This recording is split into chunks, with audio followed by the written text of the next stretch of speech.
But what were your impressions of Justin Fields, Luke Getsy, and the Bears offense in person? Well, I mean, I think as a whole, I mean, they did enough to win the game. I liked Yes, liked technically. what they did early in the game. I thought they came out, excuse me, short passing game. Knowing that Brian Flores is going to come after you and show a bunch of different blitzes. I liked that plan early. I thought they did some good things outside of the wide receiver screens early in the game. But again, I want to continue to see them push the ball down the field and take shots and give Justin opportunities to show what he's capable of, like he did on that last drive. And there just wasn't a lot of those opportunities in the game. Although I thought they dominated the game for the most part. It shouldn't come down to one drive at the end to get a field goal to win it. 46% of the passes were at or behind the line of scrimmage. Trust me, I saw that. I knew that. So many of them wide receiver screens, as you said. Like, there's more ways to beat a blitz than that. Right, Kurt? Like, what are some of the varieties of blitz beaters that we didn't see last night that we could have seen? I mean, there's a million different ways. I will say. Are you sure? Does Luke Getsy know of them? Well, I tell you what, let's give him a little credit on that fourth down play that they went for. I was really surprised they went for. It was like 4th and 10. Yep. And I'm like, why are they going for it right here? I mean, it just seems like a long way to go at that point in the game. But it was a great call by him. You expect Brian Flores to bring a blitz, and he brought what we call blitz zero, man-to-man across the board, and then bringing everybody else on pressure. And one of the ways to answer it is to, pretend like you're blocking your back or your tight end. In this case, it was their tight end. They blocked for 2 seconds. So whoever was covering him man and all those blitzers thought, okay, he's just staying in and blocking. He chipped for a couple seconds, and then he leaked out, and there was nobody there to cover him because everybody else went deep, and they just dumped it off, and he picked up 25 yards and the first down, and they kept things going. And so there are so many different ways to attack it beyond just a quick throw, although a quick throw is definitely an option because when teams are blitzing and there's only guys in man-to-man on the outside, if you can make one guy miss or you can get your guys to block up those extra guys that are out there, that can surely lead to big plays. So that is definitely, one thing you have in your repertoire every time you're playing against a team that brings pressure, and especially blitz zero. But there are plenty of other ways to attack them as well. And I just felt like they got, too caught up in those throws because the other thing was they weren't having a great deal of success with those throws. It wasn't as if we're throwing the wide receiver screen and we're picking up 8-10 yards and getting a big one here and there. It was more than 2 or 3 yards at a pop, if that. Minnesota came off and blew up a couple of them. So that was, I think, the thing that surprised me is how much they kept going back to it instead of trying some of those other options like they did on 4th down. So Matt Eberflus was talking about this after the game, right? And he said that you can either do those quick throws like the wide receiver screen and other stuff, or you can max protect and have some 2-man routes and have guys go down the field a little bit. Can a quarterback audible away from those wide receiver screens? Could you tell as you're watching last night, did Justin ever audible into them or could he have audibled out of them? And obviously there's an empowerment issue there that we don't know about that we'll be investigating this week. Yeah. I mean, I think it really depends on the situation. A lot of teams will go in against a team like Minnesota that does this blitz zero more than most teams. So you'll see them walk everybody up. And sometimes they bring them all, and sometimes they pop them out and they play zone behind it. So since they do that so often, there'll be a lot of teams that will come in with, a blitz zero check or a walk-up check where they'll have a handful of different things that, hey, if you see this, you can go to one of these calls at any point in time, and then you just have to be ready to get the ball out of its pressure or know your answer if they're going to pop out of it into a zone look. And so I don't know last night how much of that was checked and changed or how much of that was, was called. But yeah, that's usually a thing when you're playing against teams like that, where the quarterback has a package of things that he can go to. But yeah, I mean, there's a lot of ways to attack pressure. The biggest thing as a quarterback is to understand if they are bringing a blitz zero, who that free rusher is. So when you know who that free rusher is, you can buy a little bit of time away from them. And every throw doesn't have to be behind the line of scrimmage.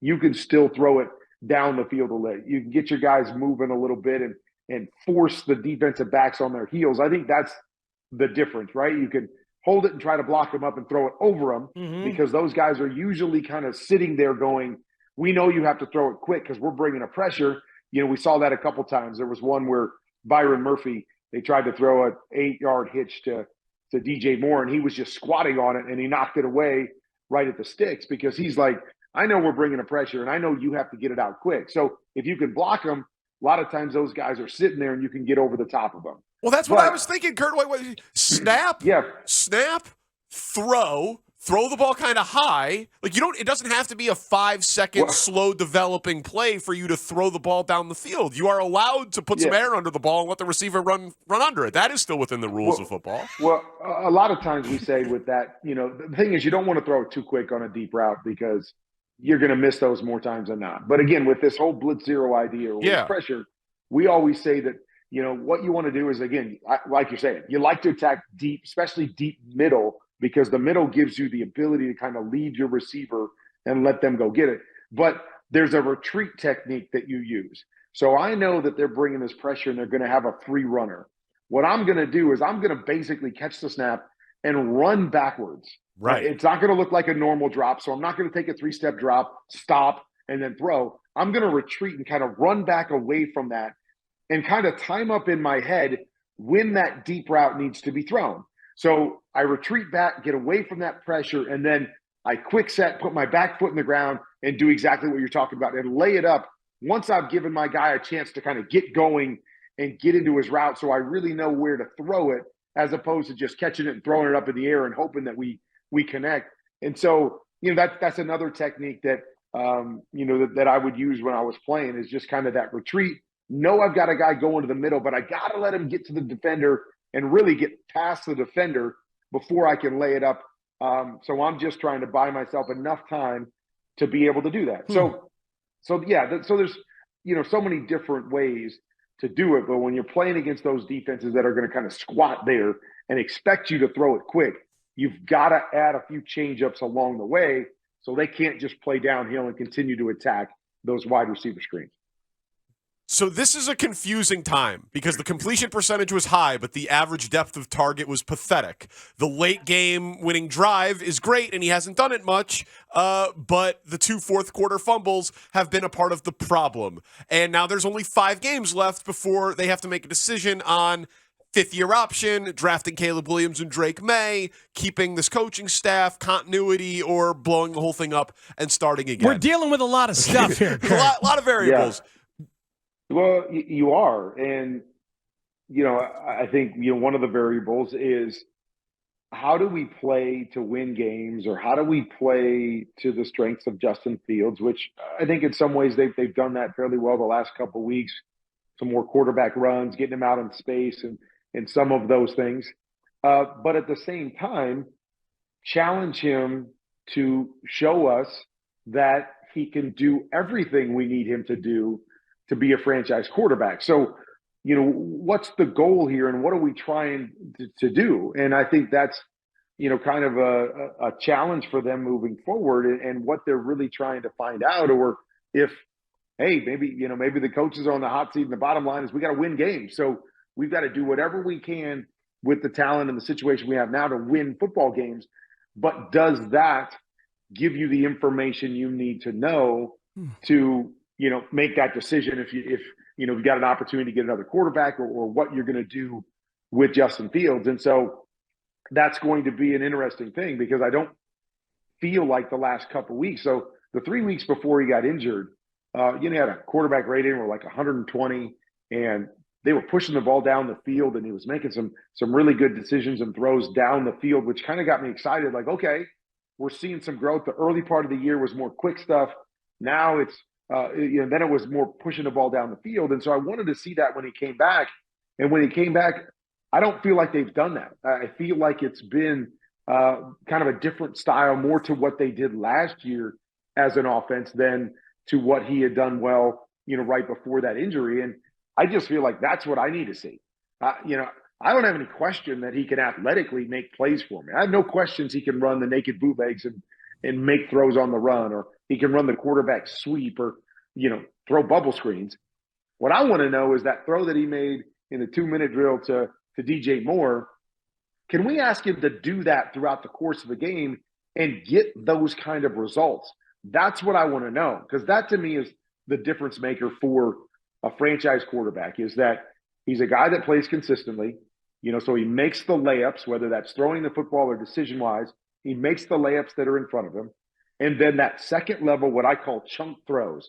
You have to be able to make those chunk throws consistently. It's hard to go 10 and 12 plays, as you saw last night, and put points on the board, because usually you screw it up somewhere along the way. So you've got to get those big plays and those chunk plays to be able to win and be a really good offense in this league.